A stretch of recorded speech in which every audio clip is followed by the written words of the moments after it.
Kembali dari dunia abadi. Audiobook, novel silat. Episode 87. Kakek, aku akan memberimu 10.000 yuan karena kau tidak tinggal di sini bulan ini. Kata Tang Xiu.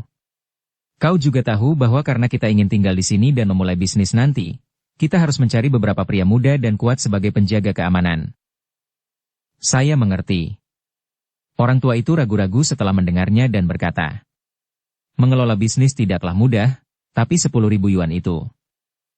Kakek, jangan menolaknya. Tang Xiu berkata sambil tersenyum. Anggap saja ini sebagai kompensasi. Jika kami benar-benar menyewa pabrik, aku akan mengundangmu kembali. Baiklah kalau begitu. Lelaki tua itu menganggukkan kepalanya. Ketika Tang Xiu mengeluarkan dompetnya, ia kemudian meminta Su Ji sejumlah uang. Setelah mengumpulkan 10.000 yuan, ia kemudian memberikannya kepada lelaki tua itu dan menyuruhnya pergi. Kuo Sen, yang mengikutinya, berbisik. Tuan Tang, bukankah itu terlalu banyak uang untuk sewa sebulan? Sebenarnya, saya punya beberapa cara untuk memberikan beberapa keuntungan kepada pemilik pabrik, sehingga dia mau meminjamkan tempat itu kepada kita untuk beberapa waktu. Saya kira Anda berbicara tentang tempat yang kita lihat dalam perjalanan ke sini, benar? Bagaimanapun, tempat itu sangat bagus dan ada beberapa pabrik besar di sekitarnya. Ditambah dengan banyaknya orang yang lalu lalang di jalan, ini membuat tempat ini menjadi tempat yang bagus. Lalu, apa yang harus kita lakukan selanjutnya? Apa yang perlu aku lakukan? Tanya Kuo Sen setelah mendengarnya. Bawa aku menemui Hei Long, kata Tang Xiu. Mengapa kau ingin menemuinya? Kuo Sen terkejut dan berkata, orang itu adalah berita buruk. Penipu, suka mendominasi, serakah. Akan sangat merepotkan jika bertemu dengannya. Sulit? Tang Xiu menyeringai. Aku tidak akan menemuinya jika dia orang baik. Pokoknya, ayo kita pergi. Kau seharusnya tahu di mana dia, ya?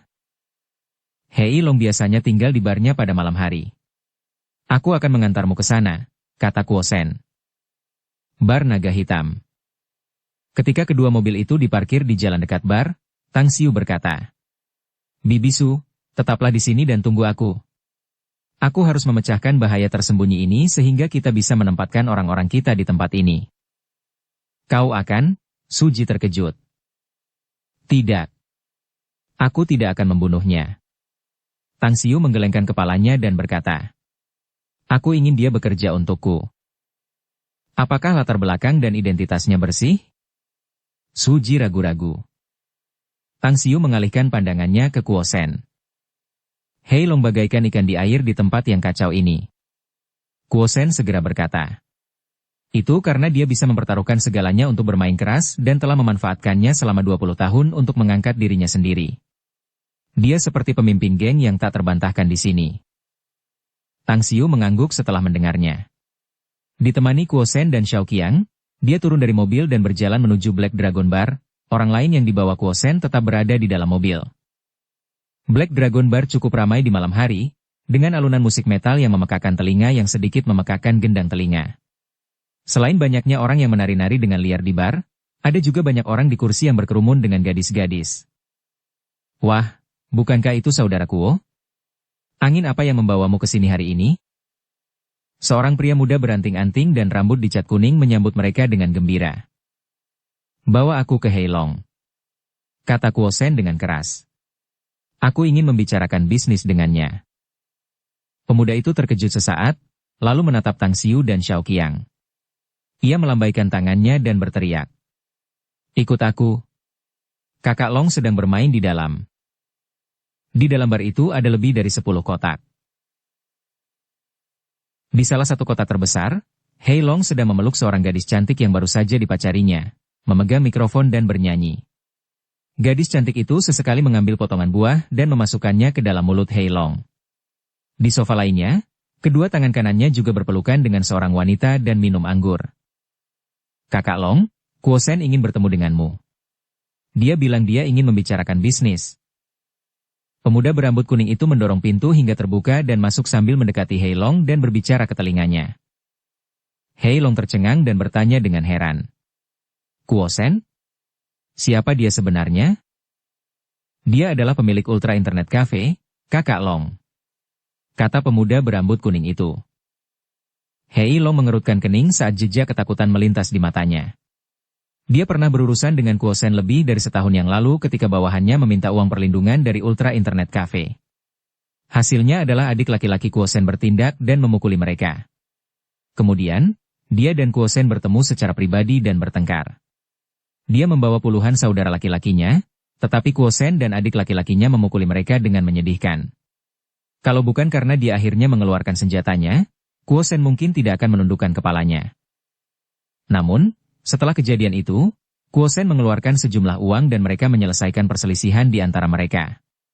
Namun, mereka tidak saling mengganggu sejak saat itu.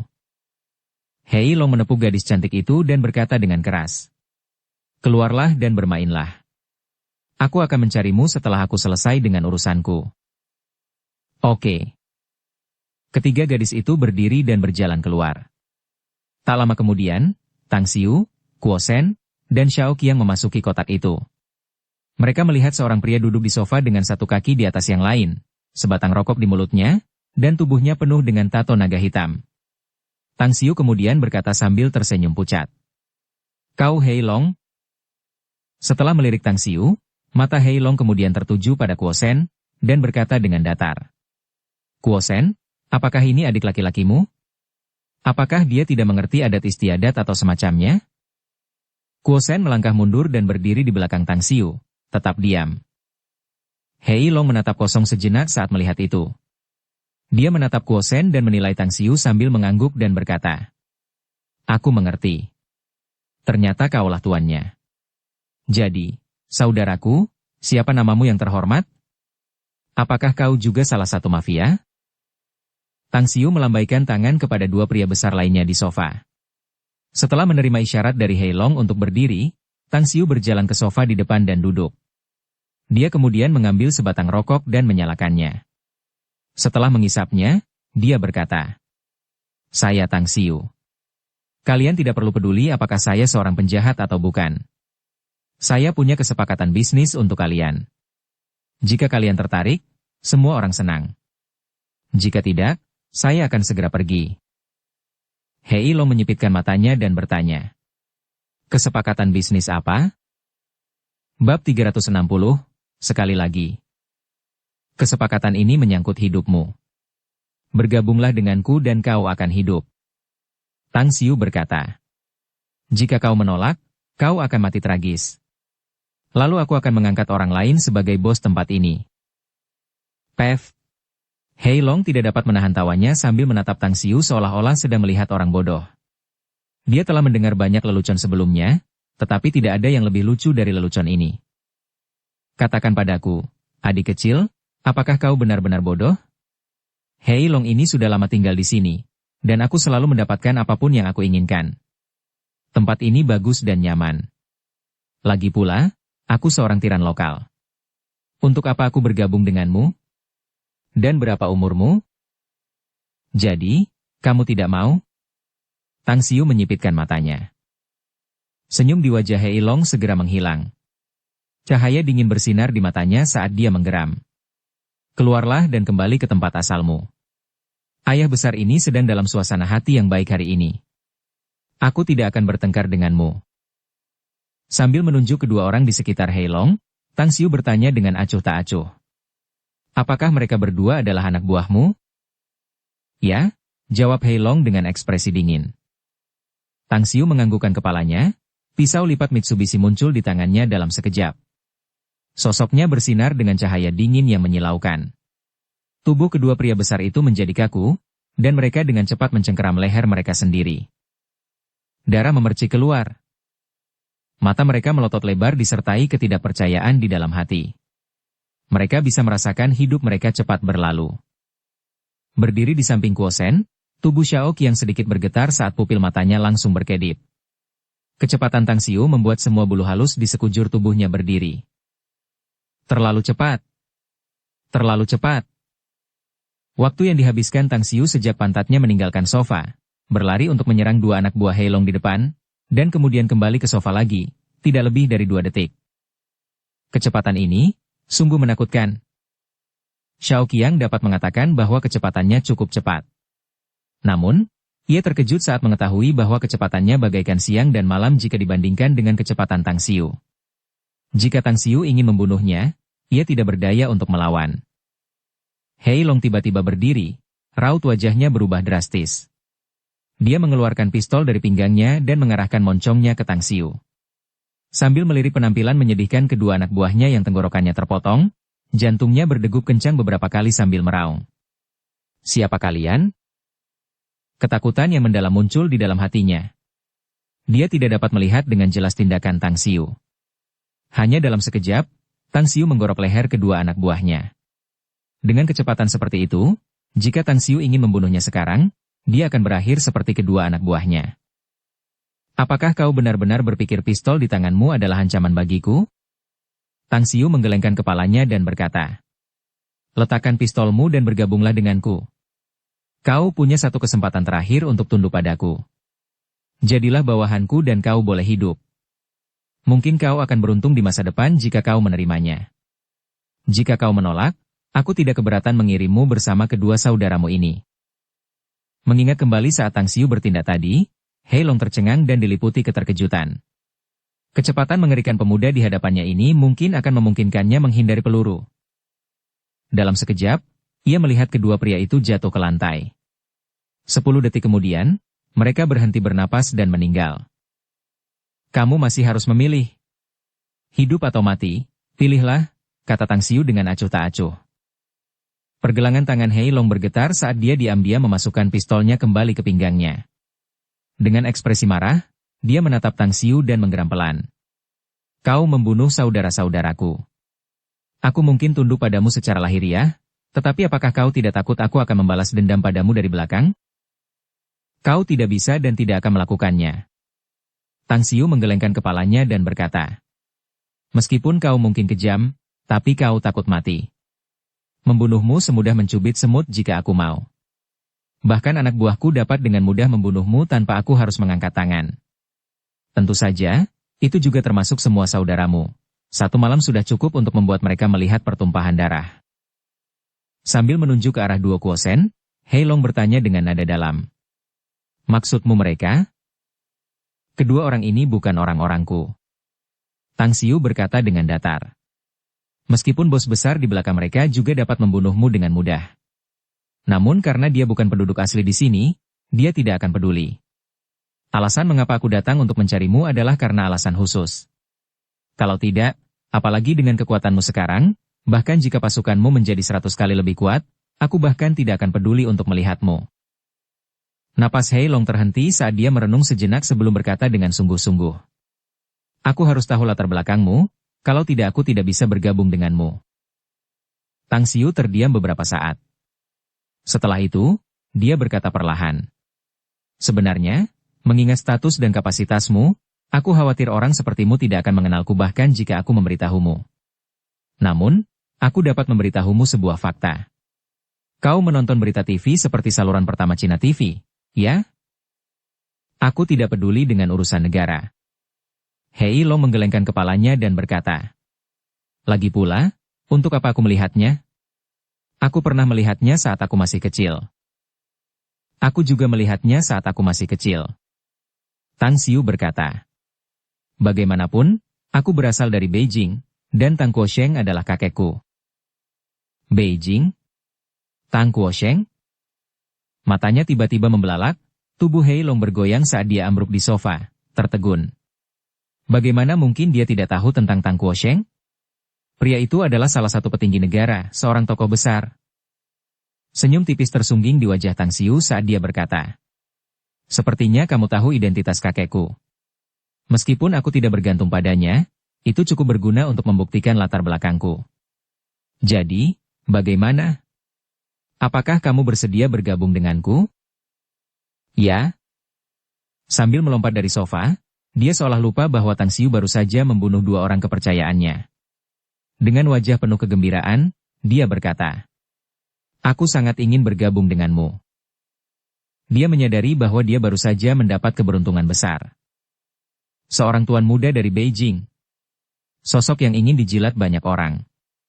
Meskipun dia tidak tahu mengapa Tang Xiu, keturunan terhormat dari keluarga besar yang disegani, lari ke tempat kecil seperti kota Guan, dia tidak akan melepaskan kesempatan seperti itu. Kau tidak takut aku menipumu? Tanya Tang Xiu sambil tersenyum. Kurasa kau tidak akan melakukannya. Hei Long berkata dengan serius. Lagi pula, kau ingin aku bekerja untukmu, jadi kau tidak akan berbohong. Meskipun begitu, kebohongan sangat mudah terungkap. Aku dapat dengan mudah mengetahuinya jika aku melakukan sedikit penyelidikan. Wah, kelihatannya kamu sangat pintar, kata Tang Xiu sambil tersenyum. Tidak heran kamu bisa muncul di tempat ini. Pokoknya, suruh beberapa orang untuk membersihkan mereka berdua dan ikut denganku. Di mana? Tanya Hei Long. Tanyakan apa yang harus kau tanyakan, tetapi jangan tanyakan apa yang tidak perlu kau tanyakan. Tang Xiu berkata. Singkatnya, ingatlah bahwa kau harus melaksanakan apapun yang aku perintahkan padamu. Jika kau melakukannya dengan baik, kau akan mengalami kemajuan besar di masa depan dan kau tidak perlu menenggelamkan diri sebagai tiran lokal di tempat ini.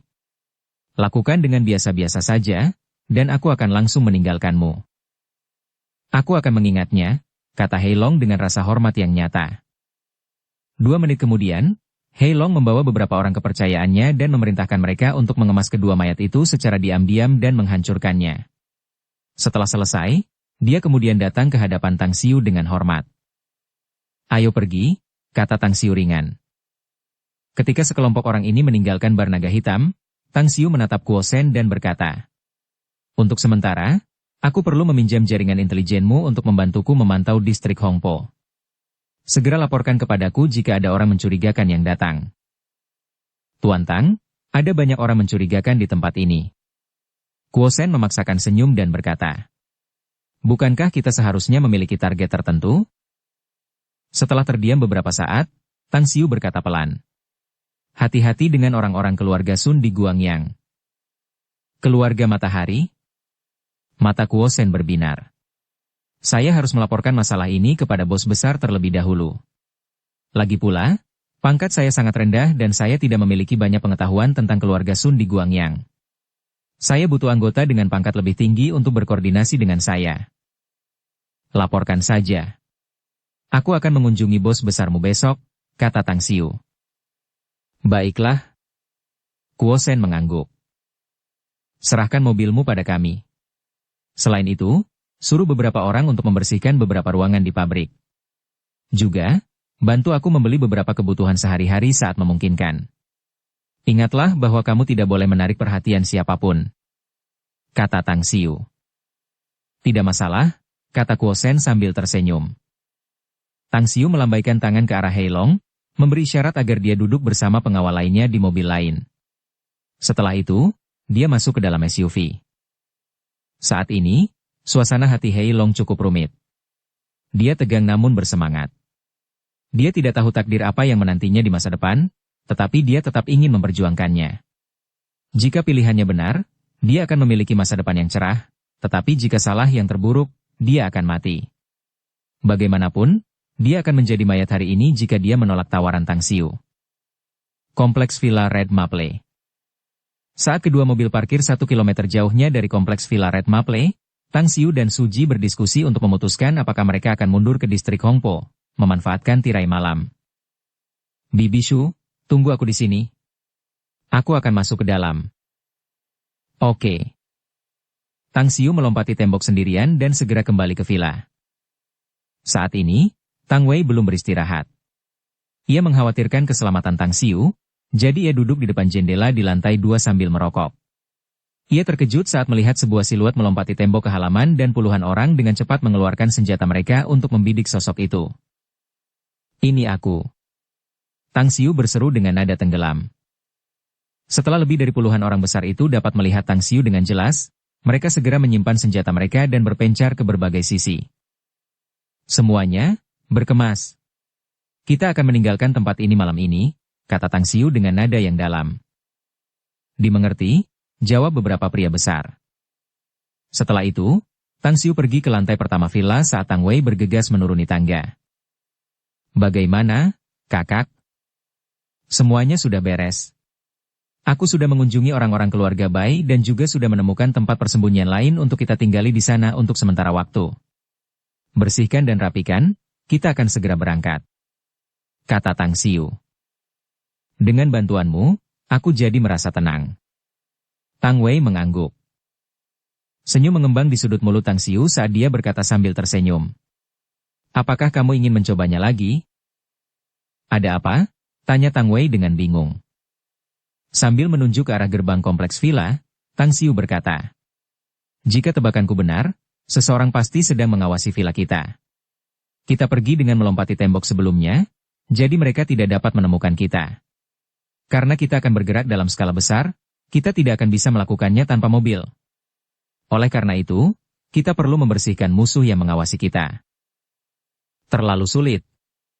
Tang Wei menggelengkan kepalanya dan berkata, kita berada di tempat terbuka, sementara mereka yang mengawasi kita berada di tempat gelap. Ingin menemukan mereka sangat sulit. Bab 361, memotong ekor. Dengan indera spiritual di gudang senjatanya, Tang Xiu seperti seorang gamer yang memiliki alat curang saat bermain game. Di bawah perlindungan indera spiritualnya, ia dapat mengamati apapun dalam radius beberapa ratus meter. Oleh karena itu, selama ia meluangkan waktu untuk berkeliling di sekitar villa, ia dapat menemukan jejak orang-orang yang mencurigakan. Namun, dengan efek hebat yang diberikan teropong saat ini, jika orang yang memantaunya terlalu jauh, mungkin ada beberapa ikan yang dapat menghindarinya. Tetap saja, kita harus mencari mereka. Tang Xiu berkata dengan serius. Ketika kita mulai membersihkan orang-orang mencurigakan yang mengikuti kita, aku akan mengambil alih dari belakang. Menjadi bijaksana dan berhati-hati selalu baik. Tang Wei mengangguk dan berkata, jadi, bagaimana kita melakukannya? Anggap saja kita akan keluar untuk menghirup udara segar, kata Tang Xiu. Jika kita menemukan orang yang mencurigakan, kita harus mencari tahu identitas mereka. Jika mereka musuh, maka langsung bunuh mereka. Jika bukan, kita akan kembali dan mengatur mundur. Baiklah. Tang Wei mengangguk sambil menyentuh pistol di pinggangnya. Keduanya kemudian keluar dari pintu depan villa dan langsung menuju gerbang kompleks villa. Melepaskan indera spiritualnya, Tang Xiu kemudian mengamati situasi di sekitarnya. Yang tidak diduga Tang Xiu adalah bahwa indera spiritualnya sudah menangkap jejak musuh begitu dia keluar dari villa. Jejak itu berasal dari atas atap villa lain yang berjarak beberapa ratus meter dari villa mereka. Ada dua pemuda dengan teropong yang diam-diam memantau setiap gerakan di villa mereka. Namun, Tang Xiu tidak bertindak gegabah. Setelah dia dan Tang Wei tiba di luar kompleks villa, keduanya berpura-pura berjalan-jalan, sambil menghisap rokok dan sesekali mengepulkan asap rokok. Jika ingatanku benar, SUV yang diparkir di sisi kiri jalan di depan kita seharusnya sudah ada di sana selama beberapa jam, kan? Aku melihatnya sudah diparkir di sana ketika kita kembali dari kota Changbu. Cahaya redup kuning pucat malam itu tidak dapat menghalangi penglihatan tajam Tang Xiu. Dulu ketika dia baru saja kembali dari kota Changbu, meskipun dia melihat SUV itu, dia hanya meliriknya dan tidak menemukan siapapun di dalam mobil. Namun saat ini, ada dua pria di dalamnya. Salah satunya ada di kursi belakang dan merokok diam-diam di dekat jendela mobil. Penglihatan Tang Wei tidak setajam Tang Xiu. Karena jarak antara mereka dan mobil itu sekitar 3 hingga 400 meter, dia tidak bisa melihat siapapun di dalam mobil itu. Tang Wei lalu menggelengkan kepalanya dan berkata, "Yah, mobil yang diparkir di pinggir jalan itu biasa bagiku. Tapi aku tidak menyadari mobil itu sebelumnya. Saya tahu wajar saja mobil parkir di pinggir jalan. Tapi bagaimana kalau ada orang di dalam?" kata Tang Xiu. Dengan sedikit perubahan ekspresi, Tang Wei kemudian berkata, "Pada saat yang genting seperti ini, saya khawatir masalahnya tidak sesederhana kelihatannya jika beberapa orang berkemah di dalam mobil selama beberapa jam. Mari kita lihat," kata Tang Xiu sambil berjalan menuju mobil. Saat ini, seorang pemuda yang duduk di kursi pengemudi SUV sedang melihat ke arah gerbang kompleks villa. Saat Tang Xiu dan Tang Wei keluar dari kompleks villa, pemuda itu sudah melihat keduanya. Yang membuat kejadian ini agak tidak disengaja adalah keduanya benar-benar keluar untuk jalan-jalan. Hah? Ketika dia menyadari bahwa kedua orang itu berjalan ke arahnya, dia segera menoleh dan berbicara kepada lelaki di kursi belakang. "Kakakku, menurut informasi, dari kedua orang yang keluar dari kompleks villa, salah satu dari mereka adalah junior dari keluarga Tang Wei." Mereka mencari kematian. Pria itu mengeluarkan pistol saat cahaya dingin melintas di matanya. Pemuda itu terkejut. Kakak Hu, tugas kita adalah mengawasi orang-orang keluarga Tang di kompleks Villa Red Maple. Jika kita membunuh mereka sekarang, bukankah Tuan Muda akan menghukum kita? Jangan khawatir. Pria itu mencibir. Jika kita bisa membunuh anggota langsung keluarga Tang, bukan hanya Tuan Muda tidak akan menghukum kita, dia mungkin akan memberi kita hadiah. Kau tidak tahu, tapi kita mendapat berita dari kota Changbu sebelumnya. Kita telah kehilangan banyak orang dan Tuan Muda sangat marah karenanya. Jika kita membunuh Tang Wei, itu pasti akan membuat Tuan Muda puas. Bagus. Pemuda itu juga mengeluarkan pistol dari pinggangnya. Jarak antara kedua belah pihak semakin dekat. Dengan kesadaran spiritualnya yang sudah terbebas, Tang Xiu telah menyelimuti kedua pria di dalam mobil. Dia dapat melihat dengan jelas bahwa keduanya memegang pistol dengan niat membunuh menutupi wajah mereka. Saat ini, dia telah menentukan identitas kedua pria ini. Mereka berasal dari keluarga Yao atau keluarga Sun. Demikian pula, mereka adalah musuh. Kakak Wei, hati-hati. Mereka seharusnya punya senjata, bisik Tang Xiu. Tenang saja. Mereka tidak akan menembak kita dengan mudah karena mereka sedang mengawasi kita, kata Tang Wei. Tang Xiu mendesah dalam hati. Melihat tindakan mereka, bagaimana mungkin mereka tidak menembak? Mereka mungkin berharap bisa menembak mereka sekarang, bukan? Berikan senjatamu padaku. Langkah Tang Xiu terhenti saat dia berhenti di depan Tang Wei dan berbicara. Tang Wei ragu-ragu sejenak sebelum mengeluarkan pistolnya dan menyerahkannya kepada Tang Xiu. Setelah menerima pistol itu, Tang Xiu langsung memasukkannya ke dalam sakunya dan kemudian bergerak ke samping. Dia kemudian perlahan berjalan ke sisi lain. Saat jaraknya semakin dekat dan hanya sekitar 30 meter dari mereka, Tang Xiu tiba-tiba berhenti dan bergerak secepat kilat. Begitu dia mengeluarkan pistol itu, dia melepaskan kunci pengaman pistol dan mengarahkan moncongnya ke arah dua pria di dalam SUV itu. Degup. Degup. Suara tembakan terdengar. Peluru mengenai kaca depan, mengenai kepala pemuda di kursi pengemudi dan satu lagi mengenai jantung pria di kursi belakang. Tang Xiu tidak pernah mendapatkan pelatihan senjata api, tetapi keahlian menembaknya sangat akurat. Di matanya, menembakkan senjata api sama seperti menggunakan senjata tersembunyi. Dia dapat melakukannya dengan mudah. Raut wajah Tang Wei berubah. Dia melihat orang yang duduk di kursi pengemudi tertembak. Dia segera berlari ke arah Tang Xiu dan berkata, "Kakak, kenapa kamu menembak dengan tergesa-gesa?" Sambil menepuk bahunya, tindakan Tang Xiu menghangatkan hatinya. Dia kemudian berkata sambil tersenyum, "Ayo kembali." Bingung, Tang Wei menunjuk ke arah SUV dan berkata, "Lalu, mereka." Beberapa orang akan datang untuk mengumpulkan mayat mereka. Kita harus mengelilingi kompleks villa sekarang. Jika kita tidak menemukan musuh lain, maka kita akan membersihkan kedua musuh di dalam kompleks villa dan kemudian segera mengungsi. Tang Xiu tersenyum pucat dan menjawab, "Ada dua musuh di dalam kompleks villa?" Tang Wei tercengang, ekspresinya saat melihat Tang Xiu semakin aneh. Dia telah bersama Tang Xiu selama ini dan juga diam-diam mengamati sepanjang jalan. Namun, bagaimana mungkin dia tidak menemukan musuh sama sekali? Setelah mereka kembali ke kompleks villa 10 menit kemudian, Tang Xiu berhenti di sudut terpencil dan berkata, "Tunggu aku di sini. Aku akan segera kembali." Tang Wei membuka mulutnya, ingin mengikuti Tang Xiu. Namun, dia tidak tahu situasinya dan takut akan melibatkan Tang Xiu. Akhirnya, dia hanya bisa mengangguk tanpa suara. Beberapa saat kemudian, Tang Xiu kembali ke sisi Tang Wei dan berkata sambil tersenyum, "Aku sudah mengurus kedua orang itu.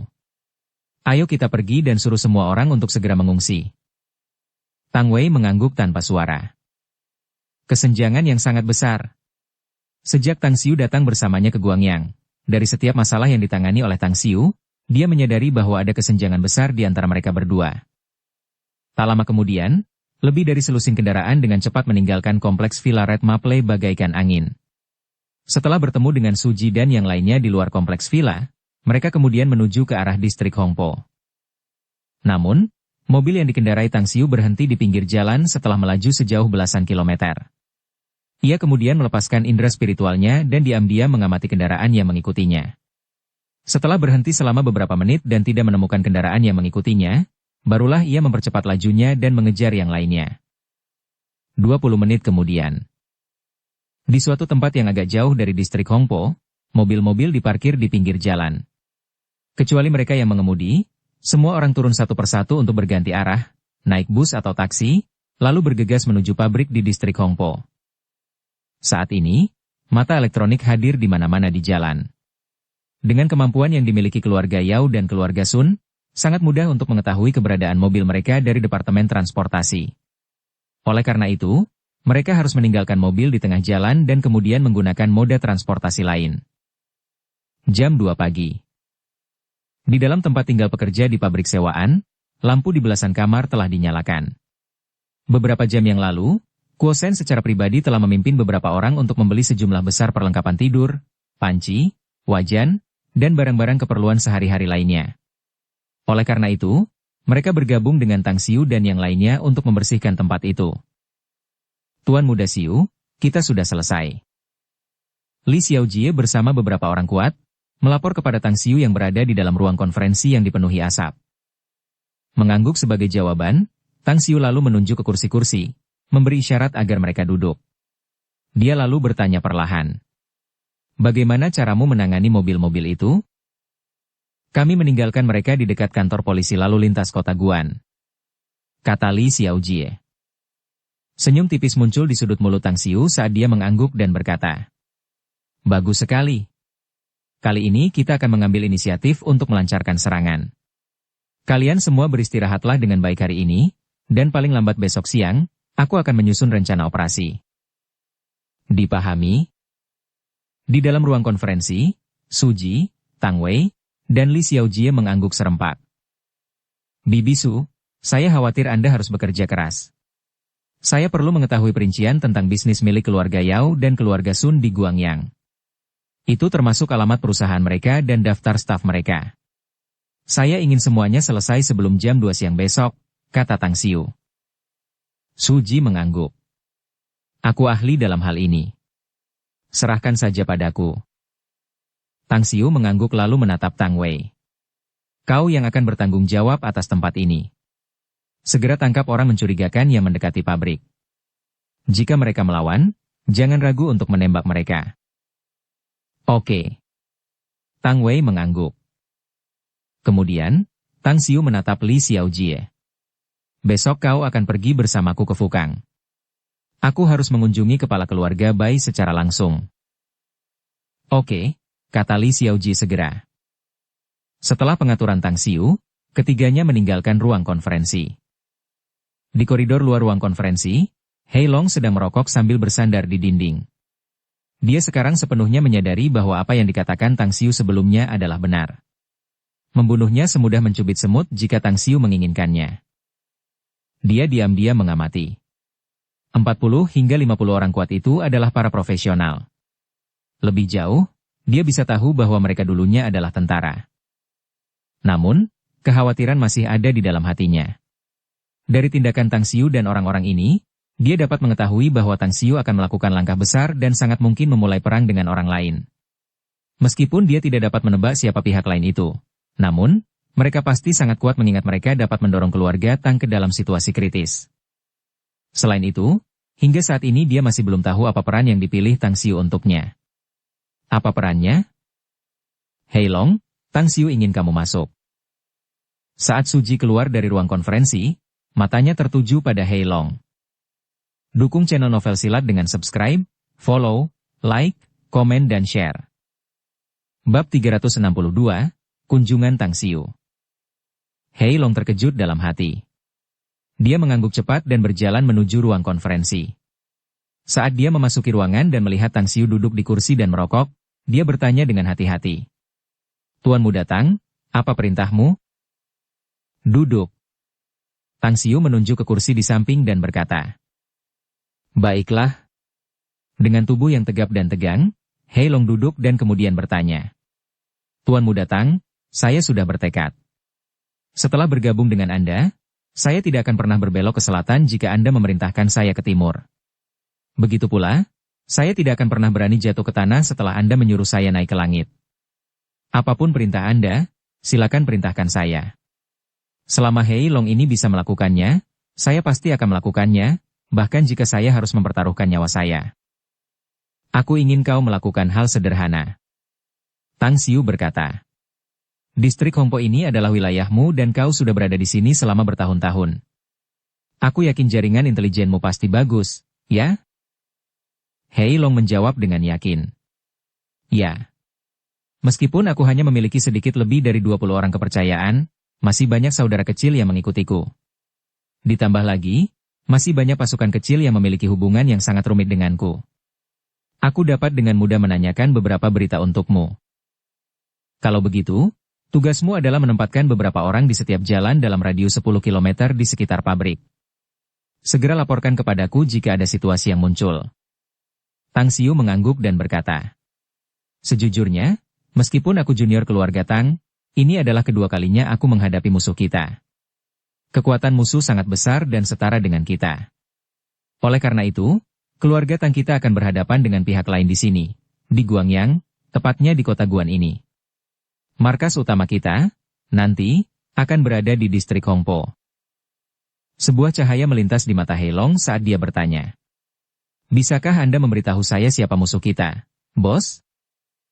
Mereka adalah keluarga Yao dari Beijing dan keluarga Sun dari Guangyang. Ucap Tang Xiu acuh tak acuh. Mendesis? Hei Long tidak dapat menahan napas. Dia belum pernah mendengar tentang keluarga Yao di Beijing, tetapi dia sangat jelas tentang keluarga Sun di Guangyang. Keluarga yang terakhir adalah keluarga dengan kekuatan dan pengaruh besar yang pastinya berada di peringkat 5 keluarga teratas di antara keluarga-keluarga besar di Guangyang. Jangan terlalu terkejut. Tang Xiu berkata. Meskipun keluarga Tang kita bersaing dengan kedua keluarga ini, itu hanya terbatas pada provinsi Guangyang dan Fukang. Meskipun demikian, itu hanya permainan skala kecil, hasilnya tidak akan terlalu memengaruhi keluarga kita. Dan kamu, karena akulah yang memilihmu, aku akan menjamin keselamatanmu. Dan, terlepas dari hasilnya, aku akan memberimu banyak keuntungan saat aku meninggalkan provinsi ini. Kekhawatiran di hati Hei Long berkurang banyak. Dia menegakkan dadanya dan berkata, Tuan Muda Tang, setelah Hei Long ini menjadi bawahanmu, aku akan tetap menjadi hantu di bawahmu bahkan setelah aku mati. Tolong perintahkan aku. Jika kau percaya diri, tunjukkanlah padaku penampilan yang luar biasa. Kata Tang Xiu sambil tersenyum. Pengaruhmu di Guangyang tidak akan lagi terbatas pada tempat kecil seperti distrik Hongpo ini. Apakah kau mengerti maksudku? Mata Hei Long berbinar saat dia mengangguk berat dan menjawab. Saya mengerti. Tang Xiu melambaikan tangannya dan berkata. Pergilah. Setelah kau kembali, segera mulai perintahku. Aku harus memastikan keamanan markas utama kita, dan orang-orangmu akan memainkan peran penting untuk itu. Dipahami? Hei Long berdiri dan bersiap untuk pergi. Namun, langkahnya tiba-tiba terhenti karena dia ragu sejenak sebelum bertanya. Tuan Muda Tang, apakah Anda keberatan jika saya bertanya tentang pemilik warnet jinging itu? Kuo Shen, dia. Sejujurnya, dia adalah orang dari keluarga Huang dari Provinsi Fukang. Tidak hanya itu, dia juga seorang personel intelijen yang dilatih oleh keluarga Huang. Aku memiliki hubungan khusus dengan keluarga Huang, jadi aku meminta bantuan mereka. Jika kau ingin membuktikan kemampuanmu, maka lakukanlah yang lebih baik daripada Kuo Shen. Kata Tang Xiu datar. Seketika, Hei Long merasakan tekanan pada dirinya. Yang dimaksud Tang Xiu adalah sesuatu yang sangat ia pahami. Selain orang-orangnya yang bertanggung jawab untuk memantau distrik Hongpo, ada juga orang-orang intelijen dari keluarga Huang. Ia tahu seperti apa keberadaan keluarga Huang di Provinsi Fukang. Itu adalah keluarga besar yang menduduki peringkat teratas di sana. Rincian yang diungkapkan oleh Tang Xiu memberinya tekanan. Namun, pada saat yang sama, ia juga agak bersemangat. Bagaimanapun, peluang keluarga Tang untuk menang akan meningkat beberapa kali lipat dengan bantuan dari keluarga Huang. Tuan Muda Tang, aku tidak akan mengecewakanmu. Bersamaan dengan kepergian Hei Long, Tang Xiu keluar dari ruang konferensi. Ia kemudian menghadap Li Xiaojie yang telah menunggu di luar dan berkata, kirim beberapa orang untuk mengawasinya dengan saksama. Aku tidak ingin masalah rumit muncul karena dia. Aku akan mengirimkan pengintai terbaikku untuk mengamatinya dari dekat, kata Li Xiaojie sambil mengangguk. Malam berlalu tanpa terjadi apa-apa lagi. Pagi-pagi, Tang Xiu dan Li Xiaojie meninggalkan pabrik dan menuju Provinsi Fukang. Dalam perjalanan ke sana, dia menghubungi Kuo Shen dan menyuruhnya membeli selusin mobil bekas. Provinsi Fukang, Kota Zhou. Ini adalah pertama kalinya Tang Xiu mengunjungi kota itu. Ia mendapati bahwa kota itu sama sekali tidak kalah dibandingkan dengan Shanghai yang memiliki gedung-gedung tinggi dan lalu lintas yang padat di jalan-jalannya yang lebar. 10 pagi. Tang Xiu tiba di rumah keluarga Huang di kota Zhou. Karena keluarga Huang memiliki kekuatan yang sangat besar di Provinsi Fukang, mereka memiliki tanah yang mencakup area yang luas tempat mereka membangun rumah keluarga mereka. Ketika mobil tiba di gerbang depan kediaman keluarga Huang, mereka dihentikan oleh petugas keamanan di pos gerbang utama. Bolehkah saya bertanya siapa Anda? Ini adalah area perumahan pribadi. Orang luar tidak diperbolehkan masuk. Saat petugas keamanan melihat Tang Xiu dan Li Xiaojie keluar dari taksi, dia tiba-tiba berkata dengan nada yang dalam. Setelah mengantar taksi itu pergi, Tang Xiu lalu menatap penjaga keamanan itu dan berkata, "Beritahu Huang Jinfu bahwa Tang Xiu datang berkunjung." Petugas keamanan itu mengerutkan kening sambil menatap Tang Xiu dengan ekspresi agak jelek. Tidak banyak orang di Provinsi Fukang yang memanggil kepala keluarga dengan namanya. Namun, dia samar-samar bisa merasakan aura aneh dari Tang Xiu dan aura militer dari Li Xiaojie. Dia kemudian segera berkata, "Silakan tunggu." Setelah berkata demikian, dia mengambil HT dan menghubungi Kapten Keamanan Istana Keluarga Huang. 5 atau 6 menit kemudian, Huang Jinfu bersama 4 atau 5 anggota inti keluarga Huang bergegas ke gerbang depan dengan tergesa-gesa. Ketika dia melihat 2 pria di luar gerbang, dia langsung menilai bahwa salah satu dari mereka adalah Tang Xiu. "Apakah Anda?" "Tang Xiu, Tuan Tang?" Sambil membungkuk sangat rendah, nada bicara Huang Jinfu penuh dengan rasa hormat. "Ah, kepala keluarga Huang terlalu sopan." "Ya, saya Tang Xiu," kata Tang Xiu sambil tersenyum. Mata Huang Jinfu berbinar dan dia tidak bisa menyembunyikan kegembiraan di wajahnya. Dia berkata dengan hormat, "Saya menerima laporan dari Kuo Shen kemarin dan saya tahu Anda akan datang hari ini. Silakan masuk dengan cepat. Saya sudah menyiapkan teh." Tang Xiu mengangguk dan berjalan melewati gerbang depan rumah keluarga Huang. Keempat penjaga keamanan di gerbang itu memasang ekspresi tercengang saat melihat Tang Xiu dan Huang Jinfu berjalan masuk. Mereka tidak pernah menyangka bahwa pemuda yang datang dengan taksi itu bisa membuat kepala keluarga mereka memperlakukannya dengan sikap seperti itu. Siapa pemuda ini? Bukankah ini terlalu aneh bagi kepala keluarga untuk bersikap hormat di hadapannya? Ya, aku tidak pernah menyangka ada orang di dunia ini yang bisa membuat kepala keluarga kita memperlakukan mereka dengan sikap seperti itu. Makhluk suci macam apa pemuda ini? Seorang tokoh yang berkuasa dengan sikap yang rendah hati. Anggap saja saya mengalaminya hari ini. Beruntung kami tidak memperlakukannya dengan tidak hormat. Kalau tidak, kami bisa dihukum berat oleh kepala keluarga. 2 mobil wisata diparkir di depan pintu masuk kediaman keluarga Huang. Di bawah sambutan hangat Huang Jinfu, keduanya menaiki mobil wisata sementara Li Xiaojie dan beberapa anggota keluarga Huang lainnya menaiki mobil lainnya. "Tuan Tang, kunjungan pribadi Anda ke rumah sederhana kami sungguh suatu kehormatan. Saya sudah menelepon semua anggota inti keluarga kami kemarin. Mereka semua sudah menunggu di dalam," kata Huang Ji sambil tersenyum. "Kepala keluarga Huang, jangan bersikap formal. Kami bukan orang luar," kata Tang Xiu sambil tersenyum. Mata Huang Jinfu berbinar saat dia mengangguk. "Ya, ya. Kami sama sekali bukan orang luar. Karena ku dengar Aula Pesta Abadi punya bos baru, aku sebenarnya ingin mengunjungimu. Tapi aku tidak menyangka kau akan datang mengunjungi keluarga Huang sendiri." "Baiklah. Kedatanganku ke keluarga Huang adalah karena aku punya permintaan yang membutuhkan bantuanmu," kata Tang Xiu. "Tidak, Tuan Tang. Tidak benar bagi Anda untuk mengatakan itu." Huang Jinfu menjawab dengan wajah serius. "Silakan tanyakan apapun yang Anda butuhkan tanpa ragu-ragu. Pertama-tama, tidak perlu dikatakan lagi, bos gue adalah penyelamat saya. Hanya dengan situasi saat ini dari kami, keluarga Huang, kami benar-benar berutang terlalu banyak pada Balai Pesta Abadi.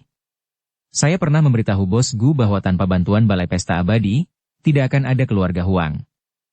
Apapun yang Anda perintahkan, selama Anda memerintahkannya, keluarga Huang kami akan sepenuhnya membantu Anda bahkan jika itu akan menghabiskan kekuatan kami. Kalau begitu, aku ingin mengucapkan terima kasih terlebih dahulu. Tang Xiu mengangguk dan berkata, setelah ini, aku akan memberitahu Xiao Sui untuk membina hubungan yang lebih dekat antara Aula Pesta Abadi dan keluarga Huang. Tubuh Huang Jinfu bergetar hebat, hatinya dipenuhi kegembiraan. Namun, dia tidak dapat menahan diri untuk tidak memikirkan makna tersirat dari kata-kata Tang Xiu. Xiao Sui? Hubungan macam apa yang ada antara Tang Xiu dan Gu Xiao Sui? Kedua mobil wisata itu segera tiba di gedung utama kediaman keluarga Huang. Sekelompok anggota inti keluarga Huang menyambut Tang Xiu saat mereka masuk ke dalam. Setelah memperkenalkan semua anggota keluarga Huang, Tang Xiu kemudian berkata terus terang. Kepala keluarga Huang, bagaimana kalau kita cari tempat yang tenang untuk bicara? Mengetahui bahwa Tang Xiu ingin membicarakan masalah penting dengannya, Huang Jinfu segera menjawab. Ayo pergi ke ruang belajarku. Tidak ada yang akan mengganggu kita di sana. Ruang belajar itu menarik dan memikat, dengan dekorasi yang anggun dan elegan. Selain sejumlah besar buku di rak buku, ada juga perangkat tulis, kertas, tinta, dan batu tulis di atas meja. Ketika pandangan Tang Xiu beralih dari rak buku dan kemudian jatuh pada rak dengan barang-barang kerajinan tangan di raknya, matanya tiba-tiba terpaku padanya. Itu adalah batu inferno? Jantung Tang Xiu tiba-tiba berdegup kencang. Ia datang ke depan rak dan mengulurkan tangannya untuk mengambil batu inferno yang diukir singa. Apakah menurutmu batu ukiran singa ini bagus? Batu ini diukir oleh Grandmaster Huang Baiking dari negara kita. Kata Huang Jinfu sambil tersenyum. Sambil membelai batu infernal dengan lembut, Tang Xiu kemudian perlahan menoleh untuk melihat Huang Jinfu dan berkata dengan serius. Bagaimana kalau menggandakan jumlah orang yang dapat dikirim keluarga Huang ke pesta abadi setiap 3 tahun sebagai ganti batu ukiran singa ini? Mata Huang Jinfu berbinar saat dia menjawab tanpa ragu. Baiklah, karena Tuan tak menyukainya, silakan ambil saja sesukamu.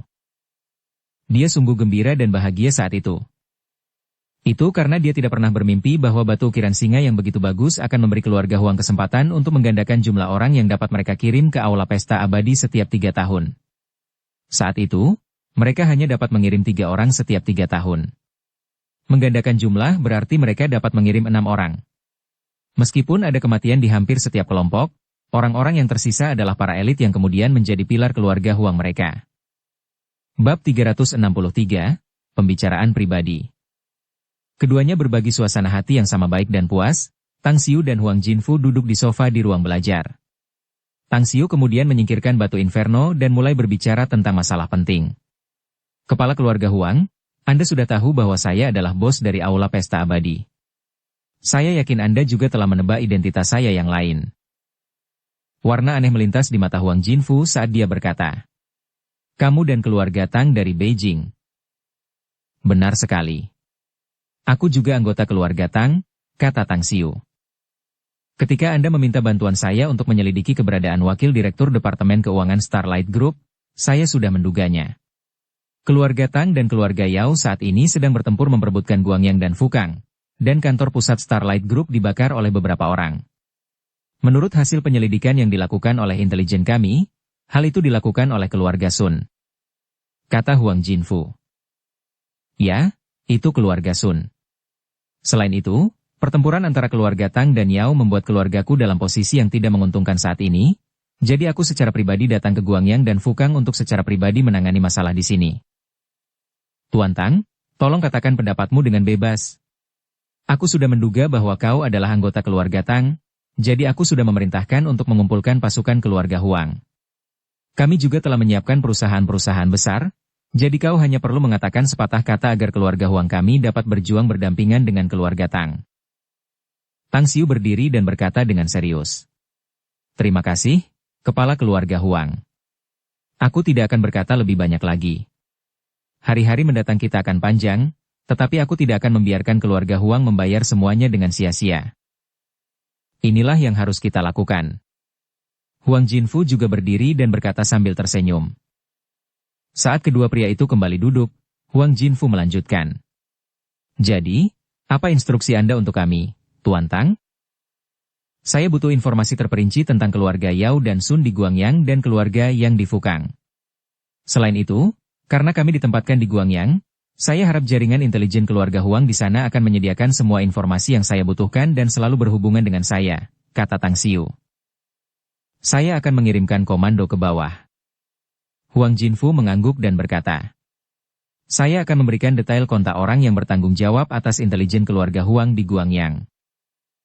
Untuk saat ini, aku hanya butuh bantuan dari intelijen keluarga Huang. Ucap Tang Xiu. Bagaimana dengan angkatan bersenjata, Tuan Tang? Huang Jinfu segera berkata. Menurut informasi yang saya miliki, keluarga yang di Fukang telah melatih banyak ahli bela diri. Mereka telah mendirikan beberapa dojo untuk tujuan ini. Selain orang yang bertanggung jawab atas setiap dojo, mereka juga memiliki banyak peserta pelatihan bela diri yang merupakan komponen penting dari pasukan keluarga Yang. Keluarga yang tidak mengirim banyak tenaga ke Guangyang menurut informasi yang telah kuterima sejauh ini. Tang Xiu berkata. Orang terkemuka dari keluarga Yao mungkin telah berencana untuk menyingkirkan semua pasukan keluarga Tang di Guangyang dengan menggunakan kekuatan keluarga Yang juga. Setelah itu mereka ingin melenyapkan kekuatan keluarga Tang di Provinsi Fukang. Namun, saat ini, keluarga Sun adalah target prioritas utama yang harus ditangani terlebih dahulu. Saya mengerti. Huang Jinfu mengangguk dan berkata. Singkatnya, kamu akan melihat keluarga Huang kami saat kamu membutuhkan kami untuk menyerang. Ada hal lain yang harus aku ganggu kepala keluarga Huang. Tang Xiu mengangguk dan berkata. Tolong beritahu, kata kepala keluarga Huang. Sejauh yang aku tahu, kepala keluarga Huang dan tokoh nomor 1 di Provinsi Guangyang seharusnya adalah teman sekelas lama, ya? Begitu pula, ku dengar hubunganmu dengannya juga baik. Benar sekali, kata Huang Jinfu. Mitra dekat keluarga Tang saya, kepala keluarga Bai di Guangyang, saat ini ditahan untuk diselidiki oleh pejabat pemerintah di bawah keluarga Yao dan Sun. Saya harap kepala keluarga Huang dapat menghubungi teman sekelas lama Anda untuk membantu saya menyelamatkannya. Saat ini, hasil penyelidikan terhadapnya belum keluar. Saya harap dia dapat dikembalikan ke jabatan sebelumnya. Huang Jinfu mengerutkan kening sambil memaksakan senyum dan berkata, masalah ini sangat sulit untuk ditangani. Kecuali apa? Tanya Tang Xiu. Kecuali aku berjanji padanya untuk memberikan kuota orang ke aula pesta abadi setiap 3 tahun. Huang Jinfu berkata. Dalam beberapa tahun terakhir, dia telah bertanya padaku tentang kekuatan yang telah melatih para ahli keluarga Huang. Aku tidak berani mengungkapkan apapun tentang aula pesta abadi, jadi aku tidak pernah menjawabnya. Berjanjilah padanya. Tang Xiu menyentuh dagunya dan berkata. Ekspresi Huang Jinfu menjadi lurus saat dia mengangguk dan berkata. Saya berani menjamin bahwa dengan janji ini, dia dan keluarganya akan mengerahkan seluruh kekuatan mereka untuk mempertahankan kepala keluarga Bai. Meskipun memiliki kekuatan dan pengaruh yang sangat kuat di Provinsi Guangyang, keluarganya tidak memiliki ahli sejati. Kalau tidak, keluarganya akan melampaui keluarga Huang saya. Kalau begitu, aku akan menunggu kabar baikmu, kepala keluarga Huang. Tang Xiu berdiri dan berkata. Melihat Tang Xiu bersiap untuk pergi, Huang Jinfu segera berkata. Tuan Tang, saya sudah memerintahkan para pelayan untuk menyiapkan makan siang. Bagaimana dengan Anda? Aku harus menolak niat baikmu. Tang Xiu menggelengkan kepalanya dan berkata. Waktu sangat kritis sekarang, jadi aku harus kembali ke Guangyang lebih awal. Melihat Tang Xiu telah memutuskan untuk pergi, Huang Jinfu tidak lagi berusaha menahannya. Namun, ia masih memiliki beberapa teka-teki yang belum terpecahkan di dalam dirinya. Melihat Tang Xiu yang hendak pergi, sebuah pikiran terlintas di benaknya saat ia menemani Tang Xiu keluar, berkata dengan suara pelan. Tuan Tang, bolehkah saya bertanya tentang Anda dan Bos Gu? Hubungan Anda dengannya adalah... Suatu hari nanti, kepala keluarga Huang mungkin akan mengetahuinya. Kata Tang Xiu dengan tenang. Huang Jinfu diam-diam memaksakan senyum, tahu bahwa itu adalah jawaban yang bijaksana dari Tang Xiu. Jelas bahwa dia tidak ingin memberitahunya tentang hal itu. Bagaimanapun, dia tidak berani terus bertanya mengingat identitas Tang Xiu. Orang lain mungkin tidak tahu betapa mengerikannya aula pesta abadi, tetapi dia sangat jelas tentang hal itu. Keluarga Huang mungkin adalah keluarga teratas di Provinsi Fukang, tetapi dibandingkan dengan aula pesta abadi, perbedaan di antara mereka 10 kali lipat. Balai Pesta Abadi ingin memusnahkan keluarga Huang. Semua anggota keluarga Huang mungkin akan terbunuh dalam semalam, bahkan jika mereka hanya mengirim sejumlah kecil orang. Meskipun tidak mendapat jawaban, Huang Jinfu tetap sangat puas dan senang dengan janji Tang Xiu. Dia sudah bisa membayangkan bahwa jumlah ahli di bawah keluarga Huang akan berlipat ganda beberapa tahun kemudian. Apa yang paling penting bagi sebuah keluarga? Jawabannya tentu saja pasukan militer mereka. Meskipun kekuasaan dan kekayaan sangat penting, namun hal itu tidak lebih penting daripada kekuatan militer. Di era sekarang, keluarga kaya dan berkuasa sejati harus memiliki kekuatan militer yang absolut, barulah mereka dapat dianggap sebagai kekuatan yang sesungguhnya dan bukan hanya sekadar nama. Sesaat sebelum tengah hari, Tang Xiu kembali ke distrik Hongpo di kota Guan dan langsung menuju ke pabrik. Di sana, Tang Wei segera menemuinya dan berkata, "Saudaraku, ada orang luar yang mengunjungi kita. Dia berkata bahwa kepala keluarga Huang memerintahkannya untuk datang ke sini menemuimu." "Aku tahu." Tang Xiu mengangguk dan berkata, "Namanya Huang Bingcheng." Cahaya aneh melintas di mata Tang Wei saat dia bertanya, "Saudaraku, bagaimana tepatnya kamu melakukannya? Mengapa orang-orang keluarga Huang dari Fukang datang mencari kita di sini? Apa sebenarnya hubungan antara kamu dan mereka?" "Saya punya beberapa cerita latar belakang dengan kepala keluarga Huang." Tang Xiu berkata sambil tersenyum. "Anda juga tahu bahwa saya telah mengunjungi kepala keluarga Huang secara langsung hari ini. Oleh karena itu, saya telah meminjam jaringan intelijen keluarga Huang di Guangyang untuk sementara waktu." Tang Wei mengacungkan ibu jarinya dan berseru kagum. "Kakak, aku makin mengagumimu. Aku tahu kamu pintar. Bahkan kakek memberimu wewenang penuh untuk menangani masalah di Guangyang dan Fukang. Sejujurnya, aku agak terkejut saat itu, tetapi sekarang aku mengerti. Kamu bahkan lebih berguna daripada paman besar." "Jangan banyak bicara omong kosong, ya?" Tang Xiu tanpa sadar tertawa dan berkata, "Ngomong-ngomong, di mana Huang Bingcheng ini? Bawa aku menemuinya." "Baiklah." Tang Wei menyeringai. Segera setelah itu, Tang Xiu bertemu dengan Huang Bingcheng di ruang konferensi. Pria parubaya itu tampak lembut dan membawa aura ilmiah. "Apakah Anda Huang Bingcheng? Kepala pengawas jaringan intelijen keluarga Huang di Guangyang?" "Saya Tang Xiu, saya pernah menelepon Anda sebelumnya." Sambil menunjukkan ekspresi hormat, Huang Bingcheng berkata, "Saya Huang Bingcheng, Tuan Tang. Kami telah mengerahkan seluruh jaringan intelijen kami di Provinsi Guangyang di bawah komando kepala keluarga dan saat ini sedang memantau semua pergerakan keluarga Yao dan keluarga Sun di sini.